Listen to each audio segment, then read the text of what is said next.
Alright, good evening everyone. So shout out kay Sir Jerome Camba, kay Ma'am Iris Pikit-Pikit. So ayan, shout out sa inyo guys. So kumusta? So kahapon di tayo nakapag-reels kasi nagpahinga muna po ako. So nag-take muna ako ng risks. Alam niyo naman guys, we are just a human. Okay, so kailangan natin magpahinga paminsan-minsan, no? So, and teachers, this is our pre-live discussion, no? Pakitapik po ng mga kaibigan ninyo, kaklase nyo, na magti-take ngayon ng board examination. So, pa-share na rin po ako ng ating live discussion, mga ka-warriors. Okay, kumusta po?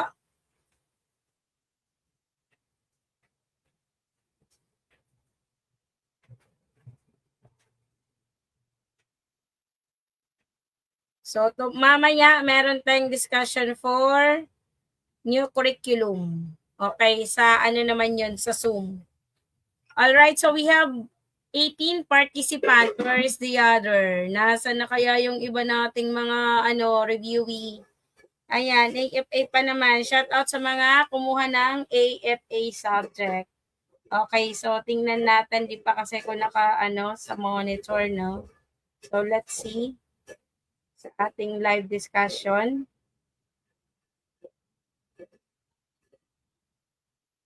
So masarap kumain ay mag-ulam ng may sabaw, no? Kasi maulan. Maulan ba sa inyong lugar? Katulad sa aming lugar? Maulan rin ba, mga ka-warriors? O, dito sa amin maulan. Shout out kay Ma'am Lynn Paz. Shout out sa inyo, ma'am. Okay, kumusta po kayo dyan? Okay, good evening sa lahat. So, in a few minutes, start na po tayo. Kindly share our live discussion, no? Pa-share po.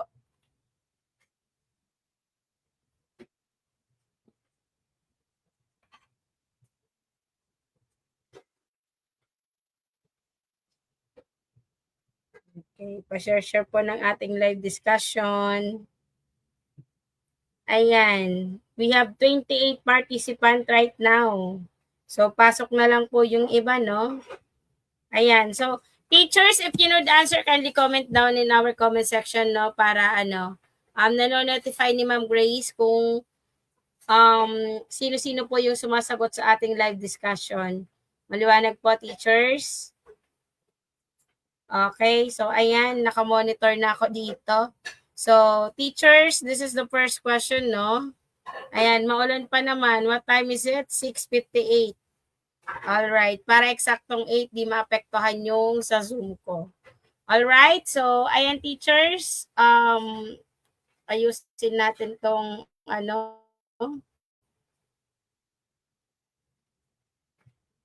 okay, ayusin natin itong speaker. Naririnig po ba? Okay, siguro naman naririnig na.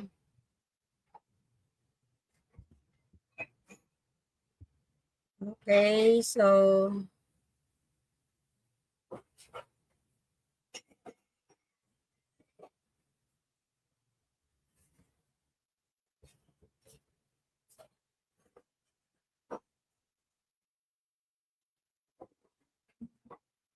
all right.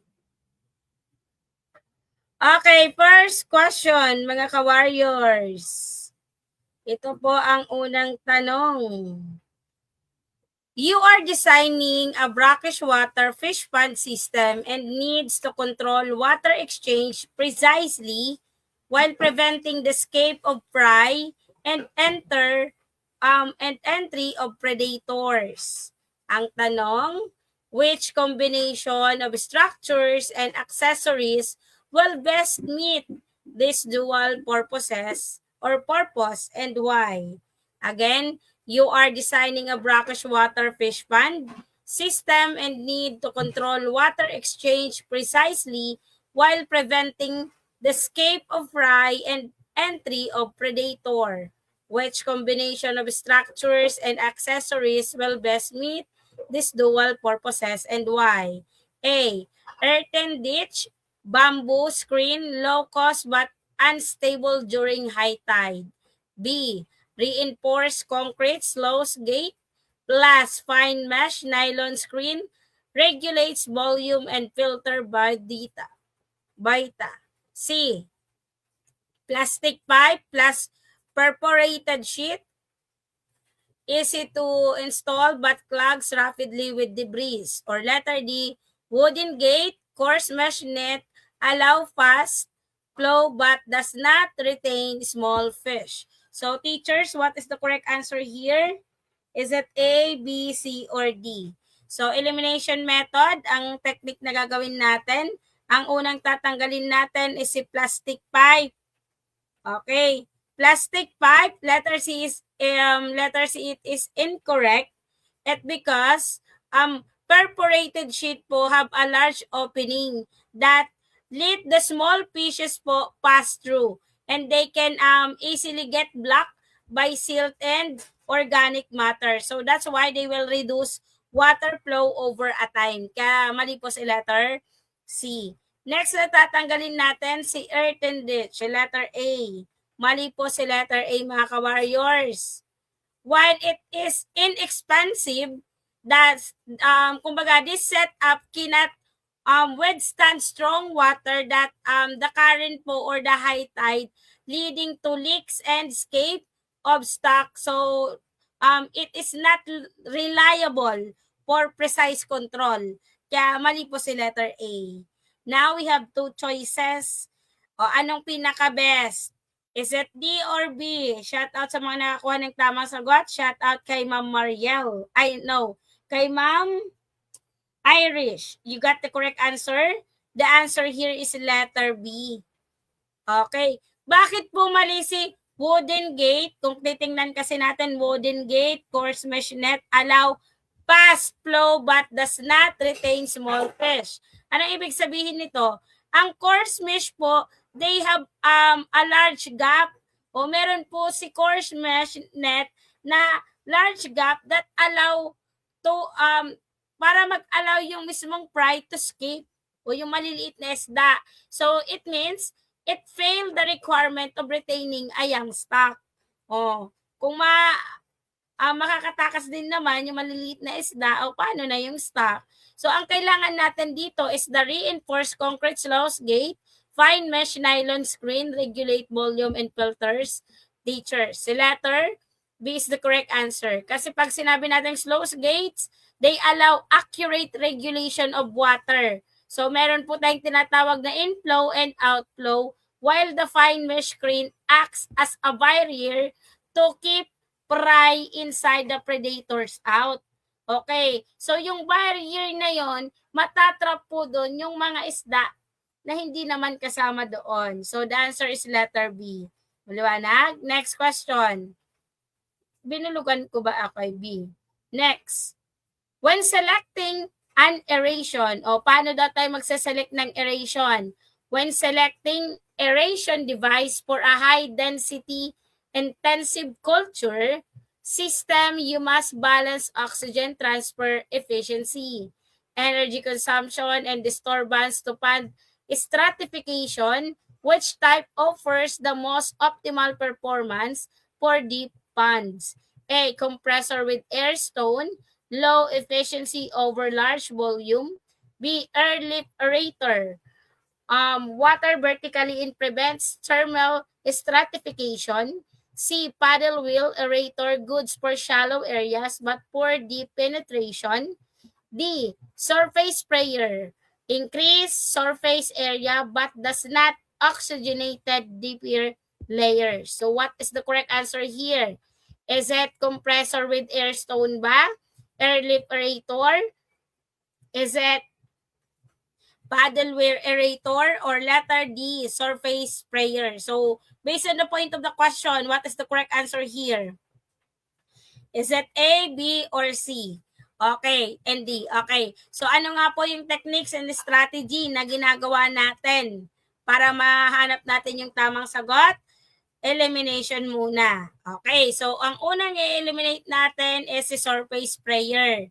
Kung makikita nyo po, pag sinabing surface sprayer po, it is only works on the water surface. So, ibig sabihin, hindi po nito na-improve yung oxygen level in the lower zones and uses of what? More energy for limited result. Kaya mali po si letter D. Now, we proceed to the question. Anong sunod na tatanggalin natin? Letter A. Okay. Compressor with air stone, low efficiency over a large volume. Anong ibig sabihin ng air stone? Ang air stone teachers, ito po, they will produce mga small bubbles that raise quickly and despite before or reaching a deeper water. So they are only suitable for small tanks, not for the large deep ponds. So hindi po si Airstone pwedeng gamitin sa mga malakihang pond. Okay, for the small pond lang po ito. So now, choose the best. Either airlift aerator or si paddle well aerator. So ano bang pinakatama based on the point of the question? Ano doon sa punto ng question? All right, sino bang mga sumagot ng letter B? Shout out kay Jan D. Norhaya A. Padiliday.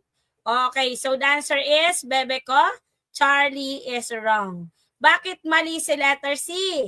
Si paddle wheel aerator po, teacher, they will only agitate or oxygenate the top 30 or 50 centimeter of water. So, kaya niya lang yung mga nasa 30 to 50 centimeter of water. So, it is leaving deep, dun sa deeper layer, they have low in oxygen level. So, which is, it is very dangerous in deep ponds. Okay po. Kaya mali po si letter C. So now, bakit tama si letter B? Si airlift aerator. Airlift aerator, teachers, ito po yung devices that pulls the water from the bottom and pushes it upward. So kumbaga siya po yung nagmi-mix ng entire water column to eliminate the for the eliminating the stratification and distributing the oxygen evenly from the top or bottom. So, the answer is letter B. Next one. A farmer observed that fish growth has slowed and water transparency has dropped sharply despite regular feeding. After testing, you find that dissolved oxygen or DO drops to 2 ppm at dawn and rises to 9 ppm at midday. What is the correct interpretation and corrective action? A. Too much organic matter, apply lime immediately. B. High algal bloom, reduce feeding and increase water exchange. C. Low pH, add agricultural sulfur to stabilize conditions. D. Insufficient aeration, run aerators 24 hours daily. So what is the correct answer here? Is it A, B, C, or D? Okay, so ano pa ang tamang sagot dito? Too much organic ba or high algal bloom or low pH level? So tingnan natin, teacher. Unang tanggalin natin sa letter C. Kasi ang nga po yung strategies and technique na in-implement natin sa Maestro Bicolana TLE Tambayan Elimination Method. Itong low pH po, teachers, there is no, based on the point of the question, there is no mention of low pH, di ba? And based on the observation. Okay, so adding sulfur would lower the pH further and kumbaga, they will harm the fish if the water is already neutral or acidic. So, they have a possibility na mapektuhan yung fish doon. Okay po. Tsaka wala namang na-mission based on the observation na low pH, di ba? Kaya mali po si letter C. Next na tatanggalin natin is si letter A. Too much organic matter daw. Too much organic, while organic matter contributes to the problem, ang kailangan po kasi dito is yung lime. Okay, yung lime po is only a correct pH and it does not to reduce the excess algae or organic load causing of oxygen fluctuation. So ito tama na mag-a-apply siya, 'di ba? Pero it is not to reduce the excess algae or the organic load causing by the oxygen fluctuation. Kaya mali po si letter A, no? So we have B and D. The answer is letter B. Letter D is wrong kasi nakikita nyo naman insufficient, 'di ba? Insufficient aeration, 'di ba? So running, diba? Run aerators 24 hours. Running aerators continuously po, it is waste of energy and it does not addressing the root cause. Okay? So ano ba yung pinaka root cause? Is that yung mga excess nutrients and algae, 'di ba? Which will continue to worsen over a time. Okay? So the answer is letter B. Sabi kasi dito reduce feeding and increase water exchange, 'di ba? So, the wide swing in DO levels po, teacher, it is clearly sign of a dense algal growth. Okay, or algae produce oxygen during the day, but it consume it heavily at a night. So they will reducing feeding lowers to kumbaga to waste and build up and water exchange flushes out of excess nutrients. Kaya tamang sagot si letter B. Shout out kay Ma'am Ling Pabustan. Ayan. In polyculture, the principle of complementary niche utilization guides species selection, which combination demonstrate this principle most effectively and why. In polyculture, the principle of complementary niche utilization guides species selection, which combination demonstrates this principle most effectively and why. A. Catfish and mud crab. Both benthic feeders compete for space. B. Milkfish and tilapia both feed on phytoplankton, leading to competition. C. Carp and prawn occupy different water layers and feed on different food sources. D. Grouper and snapper, both carnivorous, require high protein feeds. So now, what is the correct answer? Is it A, B, C, or D? Ano po ang tamang sagot dito, mga ka-warriors? Okay, ano po ang tamang sagot? Sa polyculture, ang principle po is the complementary niche utilization. Guide species selection, no? So, unang tanggalin natin dito, teachers, is letter. Ano po ang unang tatanggalin natin? Letter A. Catfish and mud crab.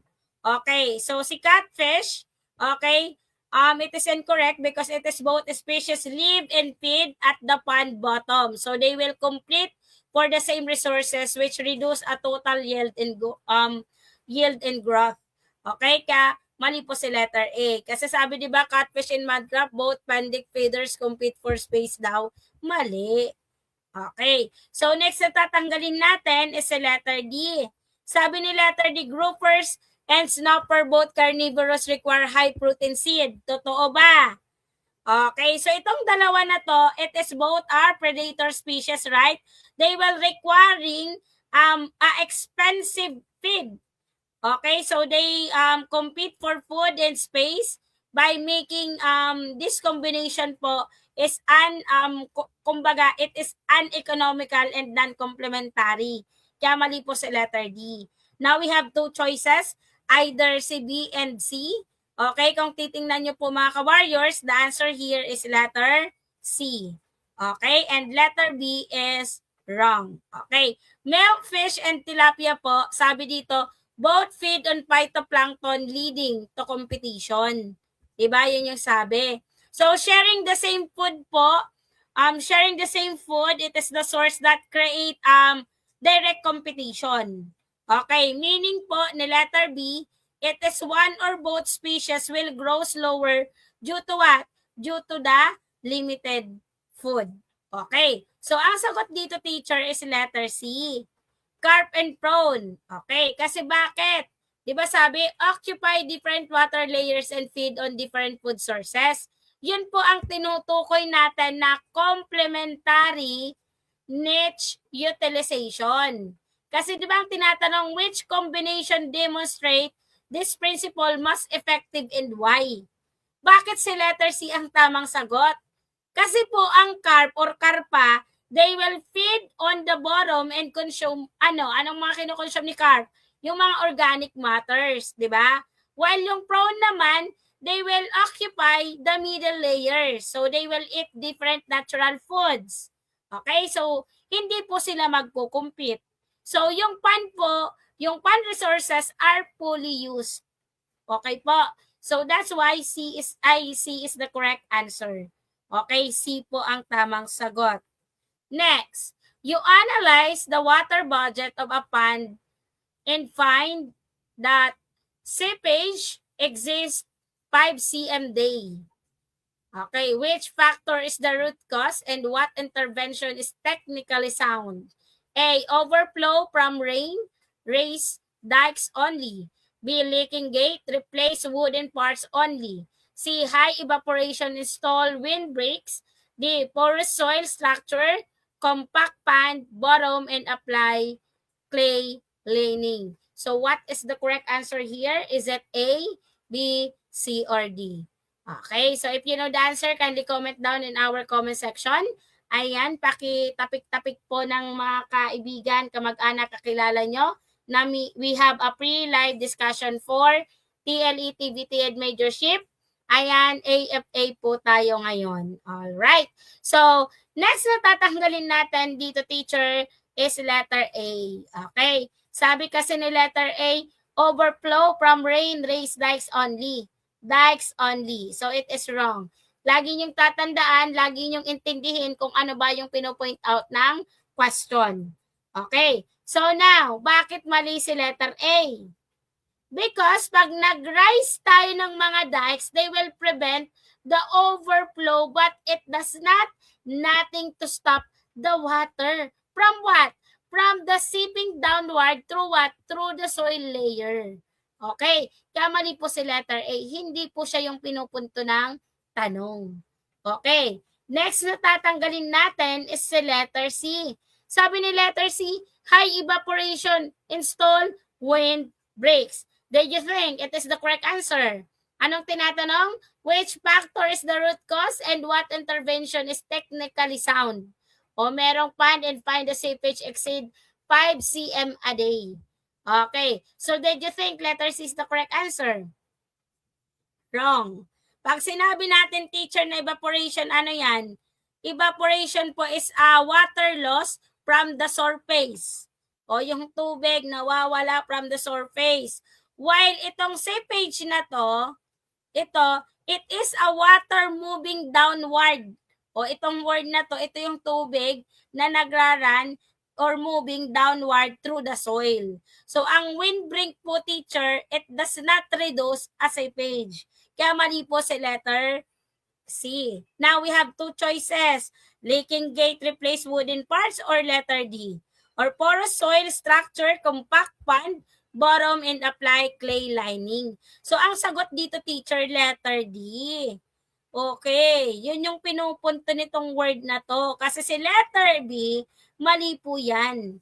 B is a poltegate po. Nagkokos po yan ng leakage at the entrance. So, it is not a uniform seepage across the entire pond bottom. Because they will, replacing the parts, that's not what? That's not fixed soil permeability. Yun, kumbaga, mali po siya. Okay? Sorry na. Okay, so letter D is the correct answer. Porous soil structure. Is it compact bottom and apply clay lining, no?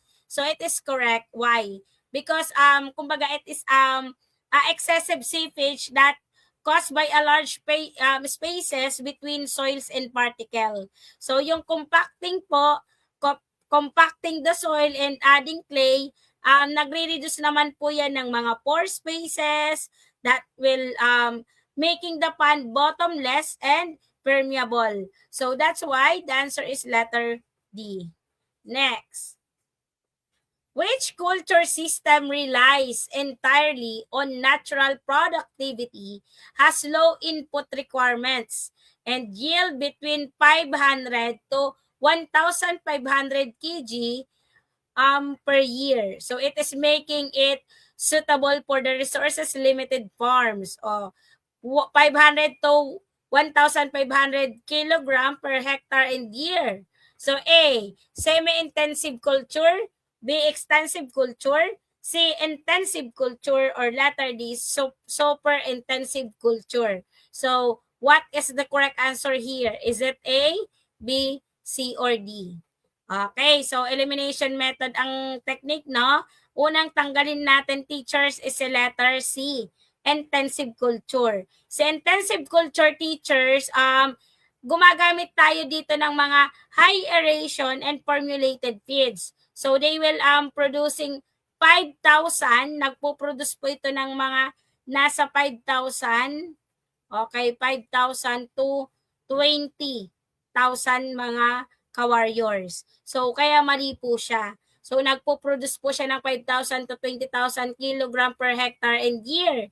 So, it is needing a large capital investment. So, kailangan ng malakihang capital dito. So, next na tatanggalin natin is the letter A, semi-intensive culture. So, pag sinabing semi-intensive, gumagamit po tayo dito ng mga iba't ibang fertilizer or some fertilizer and supplementary feeds with a yield. So, kumbaga, they will start 1,500 to 5,000 kg per hectare and year. So, it requires more inputs. Okay, so we have two choices, either B and D. Ano po ang tamang sagot, mga ka-warrior? B and D. The answer is letter B. Is it extensive culture and super intensive culture? Is it wrong? Pag sinabing super intensive culture po, gumagamit na tayo dito ng tank.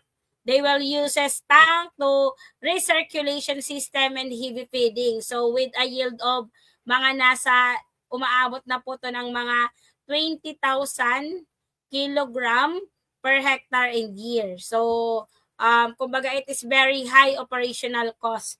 Kaya ang sagot po dito is extensive. Bakit? Ang hinahanap, di ba, ilan yung yield? From 500 to 1,500. So, the answer is letter B. Siya po ang hinahanap natin si extensive culture. Kasi itong extensive culture na to, itong system na to, nakadepend po ito on only one natural food that produced in the pan. So, kumbaga, gumagamit lang tayo dito ng mga minimal or no commercial feeds. So, it is feeds the yield range given to 500 to 1,500 kg per hectare and year. So, that's why the answer is letter B, boy. Next. A farm worker develops skin irritation and respiratory discomfort after applying powdered lime in organic fertilizer. From a risk assessment perspective, which sequence of control measure follow the hierarchy of control correctly?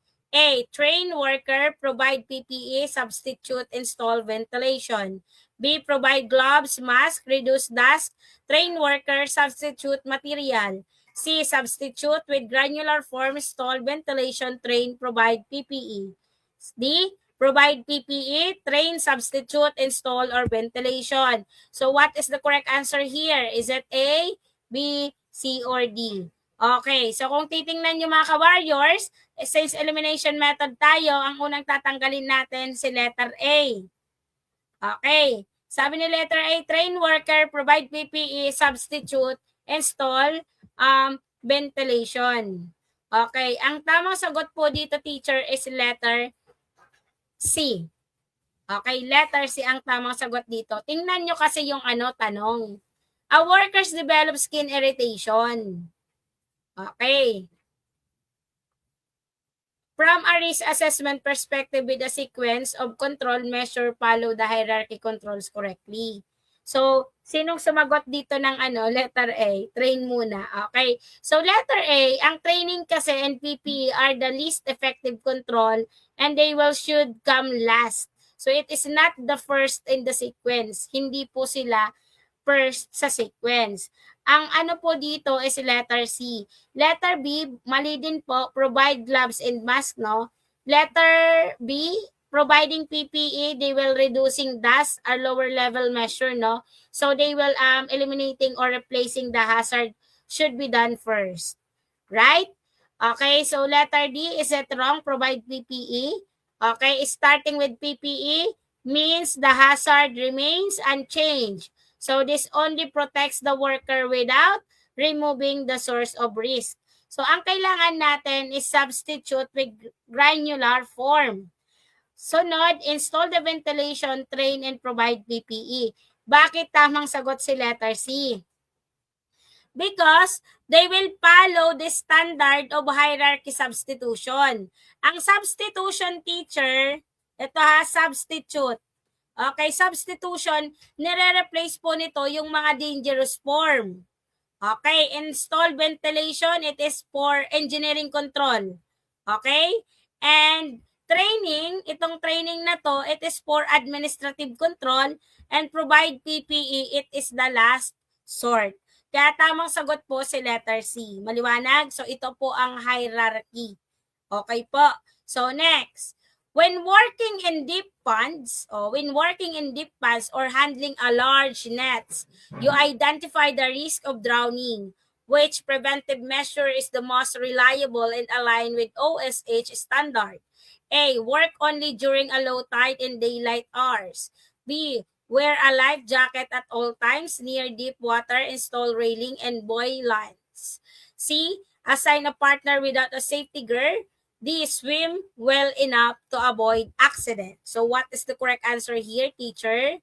Ano po ang tamang sagot? Again, elimination method, tanggalin si letter D. Swim well enough to avoid accident. It is wrong.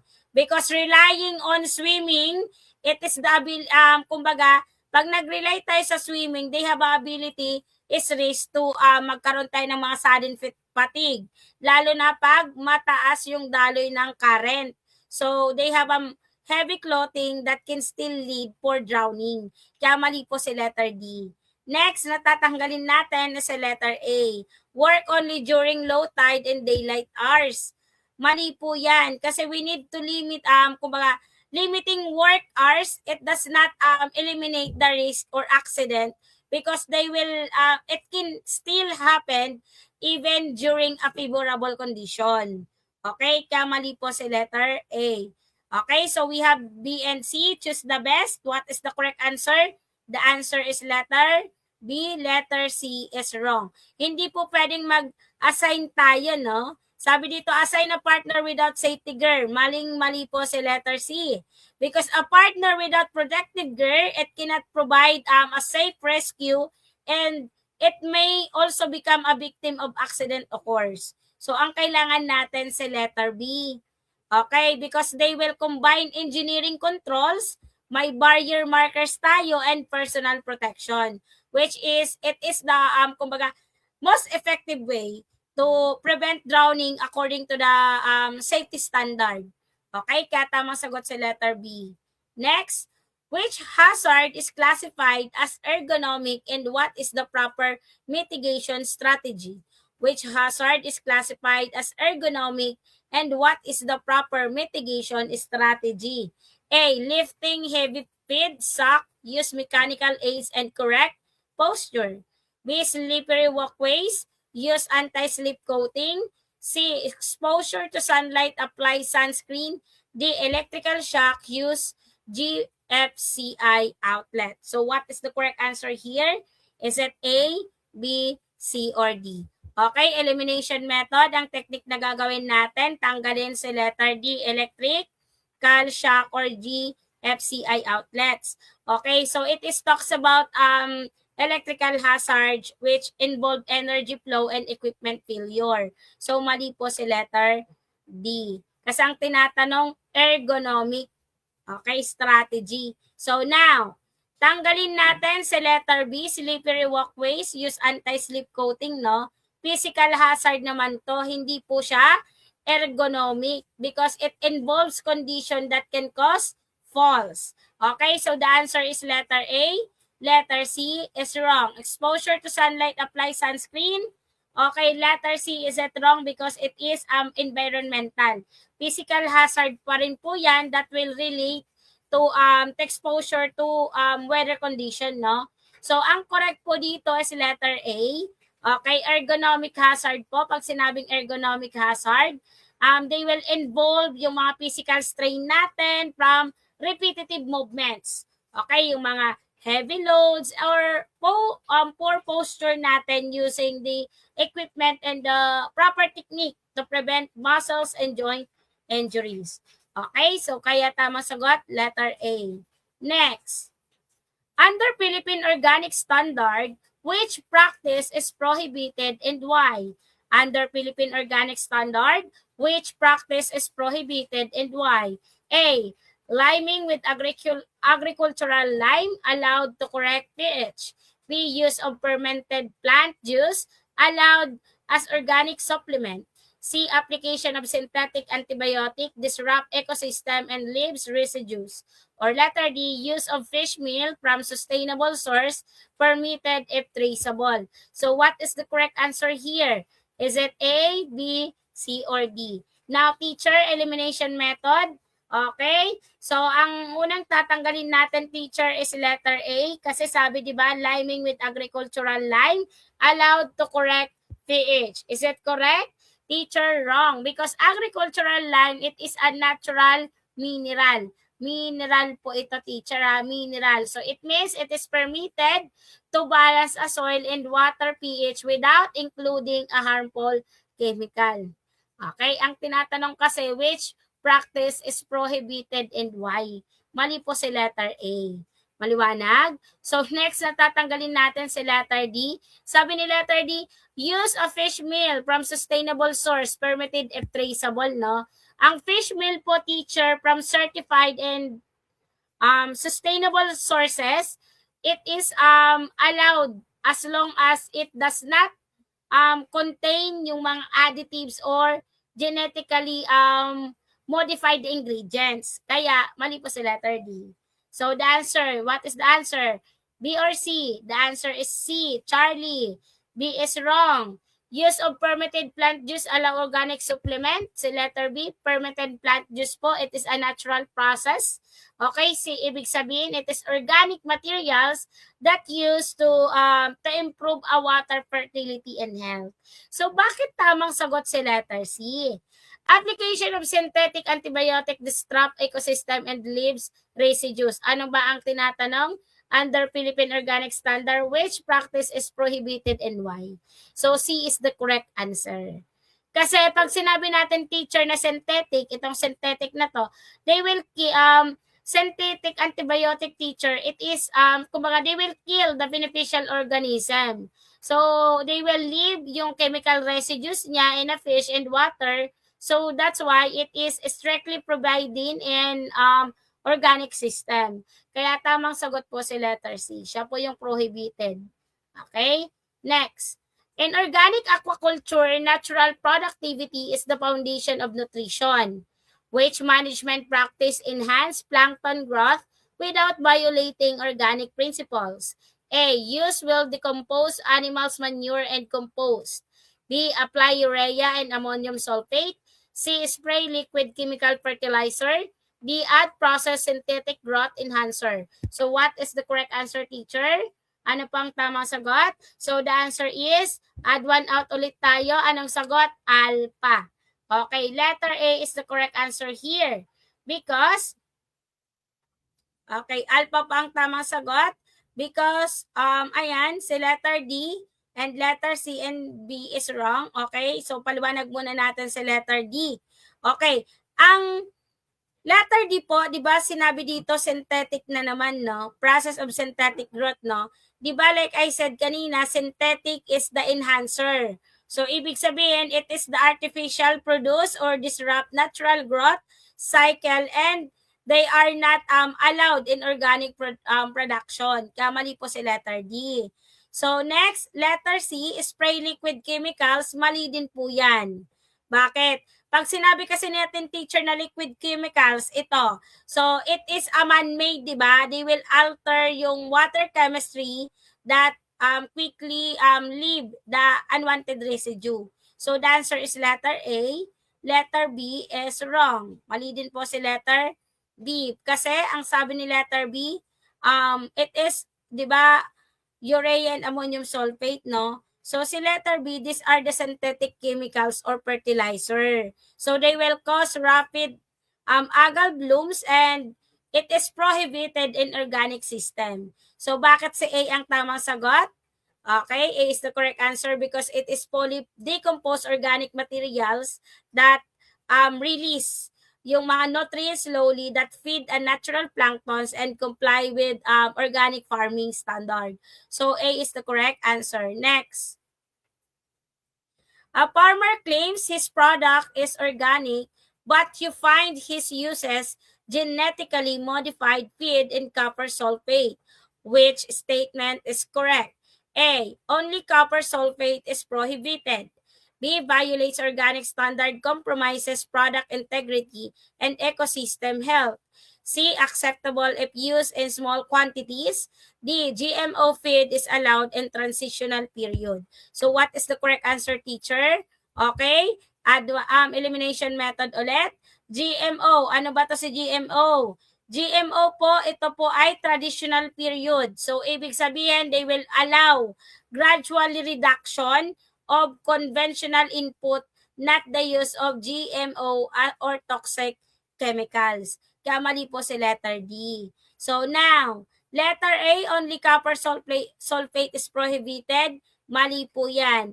Kasi, silang dalawa po, itong copper sulfate na to, both genetically modified organism under what? GMO. Okay, so pag sinabi natin copper sulfate, they are prohibited. So this option po is incomplete and wrong. Okay, so the answer here is letter B. Okay, letter B is the correct answer. Okay, so letter C is incorrect. Why? Because acceptable if used in small quantities is wrong. Why? Because a small amount of this substance, teachers, are they banned because organic standard, they will allow zero tolerance for such as an input, no? So letter B is the correct answer. Violates the organic standard, no? They will compromise product integrity and ecosystem, no? So letter B, GMO feed is not natural and copper sulfate naman is a chemical pesticide. So both break organic rules. Okay, they will both break organic rules and they will kumbaga they will harm the environment, no, and product quality. So the answer is letter B. So yan po yung pinipunto ng tanong. So next, ayaw na naman kumilos. Ayan. You observe the tomato leaves turn yellow from the bottom upward. Beans remain green and growth is stunted. Based on nutrient mobility and deficiency symptoms, what is the diagnosis and remedy?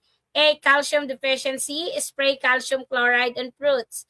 B. Nitrogen deficiency, apply fermented plant juice or compost. C. Phosphorus deficiency, add bone meal or rock phosphate.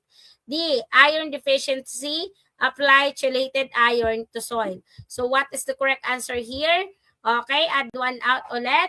So teachers, unang tanggalin natin si letter D. Okay, iron deficiency. Okay, mali po ito because iron is an immobile. And the deficiency, they will show yellowing or yellowing on a new leaves. Okay, so they will hold leaves remain green. Okay, kaya mali po si letter D. Now, ano po ang tamang sagot dito? Okay, incorrect din po, teacher, si calcium deficiency, kaya automatic cross out agad yan. Di ba pag sinabi natin calcium, it is immobile pa rin. So it is the deficiency that show yung pinaka-tip-borne or rotting on a new leaves. Okay? So dito po ang sagot is letter B, nitrogen deficiency. Kasi ang phosphorus deficiency po, ang causes po nito nagiging purplish or reddish discoloration po yung leaves. Okay, so it is not uniform for yellowing. either purple or nagiging reddish yung kulay. So letter B is the correct answer because nitrogen is high mobile. When lacking the plant moves it from older leaves or yung new growth po, they will causing lower leaves to turn yellow. So yung organic sources like compost, they will provide nitrogen safely. Kaya tamang sagot si letter B. Next, which propagation method ensure genetic uniformity, preserve desired trait, and shorten the time to flowering fruiting compared to sexual propagation? A. Cross-pollination. B. Asexual vegetative propagation. C. Seed propagation. Or letter D. Open propagation, open pollination. So what is the correct answer here, teacher? Okay, so add one out tayo. Letter B is correct. Okay, cross-pollination po, teachers, they will combine yung mga genes from two parents. So they will creating genetic variation, no? So it is not uniformity, kumbaga. Kaya mali si letter A. Letter D, open pollination naman. Open pollination, they will allow natural mixing of genes leading to a variation and inconsistent traits, si open pollination. Seed propagation po is wrong. Okay. Seed propagation, they will result from sexual reproduction plants. Okay, that grown from a seed, and then they may vary yung quality that take longer for mature. Okay, so the answer here is letter B, asexual propagation. Okay, ang asexual propagation po or vegetative propagation, this is the method that use a part of the parent plant or the offspring that are exact to the clone, di ba? So, kumbaga, they will keep all good traits and produce a mature plants faster. So, yun po yung asexual or vegetative propagation. Maliwanag po? So, next. In soil management, citation, exchange capacity or CEC determines fertility. Which soil type has the highest CEC and best nutrient retention? So is it sandy loam soil, B, silty soil, clay soil with high organic matter, or letter D, sandy soil? So what is the correct answer here? So ang tamang sagot po dito, teacher, is anong sagot? The answer is citation exchange daw. Di ba? Ang tanong, soil management, citation exchange capacity or CEC determines fertility. Which soil type has the highest CEC and best nutrient retention? Best nutrient retention. Okay. Ang sagot po dito, teacher, is letter C. Ito yung tinatawag nating clay soil with high organic matter. Ang sandy and loam soil po is wrong. Kasi ang sandy loam soil po, it is good for aeration. Good lang po to for aeration and drainage. But it has only a moderate CEC, so it cannot hold the nutrient as well as a clay. Okay? Kasi sandy loam soil siya, di ba? Silty soil naman, mali po ang silty soil. Kasi pag sinabi nating silty soil, it is the particles that are medium size that they hold yung tinatawag nating more nutrients than sand, but it much less than the clay and organic matter. Okay, kaya tama sagot sa letter C. Letter D, sandy soil, maling-mali. Sand has a very large particles, no? So it's low a surface area. So ang nutrients po, mag-leach po ito, leach out that resulting in the lowest CEC. Okay, so letter C is the correct answer, no? Bakit si letter C ang tamang sagot? Ang clay particles po and organic matter, teachers, they have a large surface area and has yung electrical charges that attract and hold the positively charged nutrients giving to the highest CEC. So yun yung tinatawag nating citation exchange capacity. Okay? So, next. You want to reduce water usage, prevent foliar disease, and deliver nutrients directly to the root zone. Which irrigation system is most efficient and appropriate? A. Furrow irrigation. B. Drip trickle irrigation. C. Plant irrigation. D. Sprinkle irrigation. So dito teachers, pag diretso nga ulit sa root, ano po sagot dyan? Drip or trickle irrigation. Si furrow irrigation, kakasabi ko lang nito, na-discuss ko ata to in the following day, no? So, furrow irrigation, they will waste water through evaporation and runoff. So, it does not, kumbaga, hindi niya natatarget yung pinaka-root precisely. Okay. Flooding irrigation naman, gumagamit tayo ng maraming tubig. Flooding, they will use a large amount of water, no? So, they will raise the humidity and they will they will spread the disease easily. So, mali po si letter C. Sprinkle irrigation, ayan. Sprinkle irrigation, it is, kumbaga, they will use to wet the entire plant, increasing the risk of leaf disease and losing water to wind and evaporation. Sa taas siya, di ba? Sprinkler. Okay, bakit si letter B ang tamang sagot? Drip trickle irrigation po teachers, di ba? Like I said kanina, they will release water slowly near the base of the plant. Kumbaga, nasa root siya. Okay, so they will minimizing the loss and they will, kumbaga, they will keeping the leaves to dry to avoid yung mga fungal disease and they will allowing direct application of fertilizer.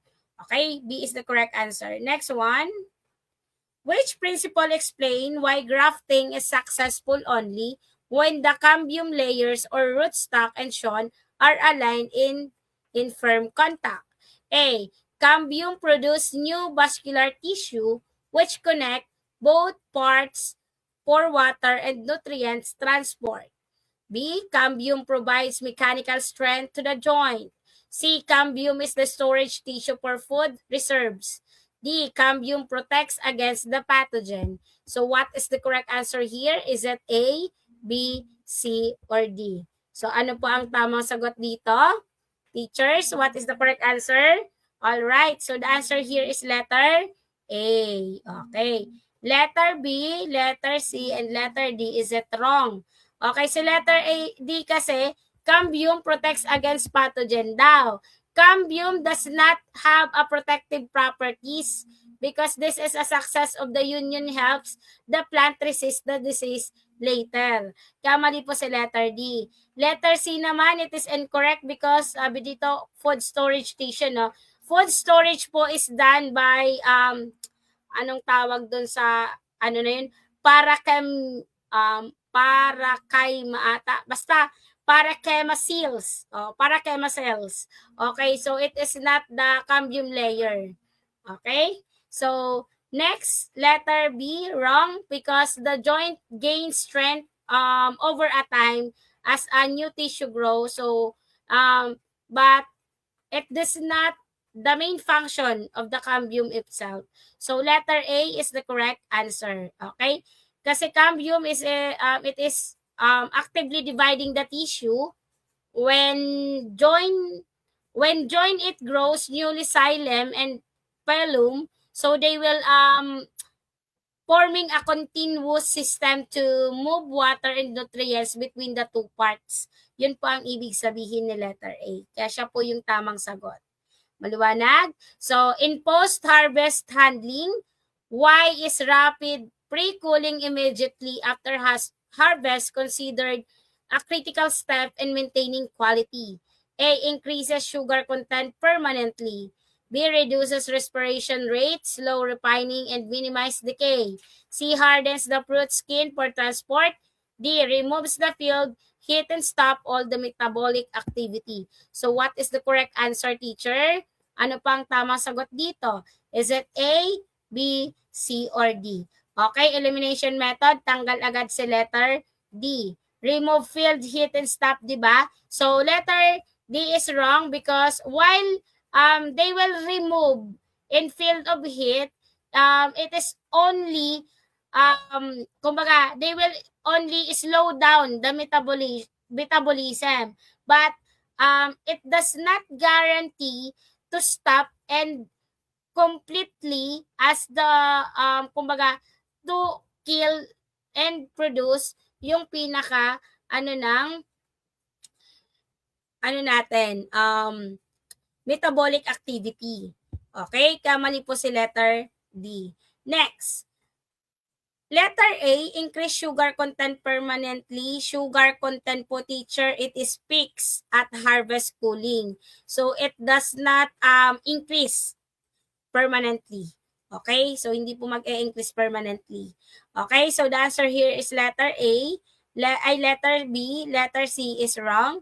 Harden the fruit skin for transport. Mali because cooling does not harden the skin. So, kumbaga, it is the improper cooling that can even cause damage or softening. Okay, so letter B is the correct answer because sabi ni letter B, reduce respiration rates, slow ripening, and minimize, no? So, they will lowering the temperature, they will slow down the natural aging process, they will reduce yung mga oxygen consumption, and they will limit the growth of bacteria and fungi. Okay? So, kaya busy tamang sagot. Next. Which planting system maximize sunlight, exposure, facilitate air circulation, and allow easier intercropping and maintenance? Which planting system maximize sunlight, exposure, facilitate air circulation, and allow easier intercropping and maintenance? A. Hexagonal system. B. Square system. C. Rectangular system. Or letter D. Quincunx. Okay, so ano pong tamang sagot dito? Elimination method, allowing maximize sunlight, no? Ang sagot po dito, teacher, is letter A, hexagonal system. Okay, so tandaan niyo po, si Quincunx method, nag-a-add tayo dito ng plant in the center. Okay, kumbaga, Quincunx. Itong area na to, may mga tanim ditong halaman. May halaman dito, may halaman din dito, may halaman din dito. So, merong halaman din sa center. So, Quincunx method po yan. Nag-a-add tayo ng halaman at the center of the square, which increase yung mga density, but they will reduce airflow and sunlight penetration inside. Okay? So, kaya po mali si letter D. Square system, they will have spacing leaves, gaps between row. So, the sunlight is not fully utilized and intercropping is limited.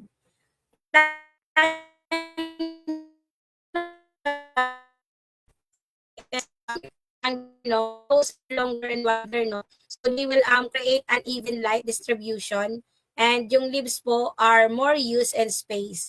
Okay, hexagonal system is the correct answer, teachers, because plants are placed at equal distance in all directions. So forming a hexagonal patterns, this arrangement po, they will make the best use of light and space, and they will improve yung mga airflow niya, and they will allow work from all sides sa plant. Okay? Kaya tama sagot si letter A. Next, last question. Okay, so last question po to mga ka-warriors. You notice waterlogging and vegetable plot causing wilting and root rot despite adequate watering. What is the physiological cause and solution? Again, you notice waterlogging in a vegetable plot causing wilting and root rot despite adequate watering. What is the physiological cause and solution? A. Too much water, reduce watering frequency only. B. Roots lack oxygen, improve drainage and raised bed. C. Low pH, apply lime. D. High salinity, flush with fresh water. So what is the correct answer here? Okay, unang tanggalin si letter D.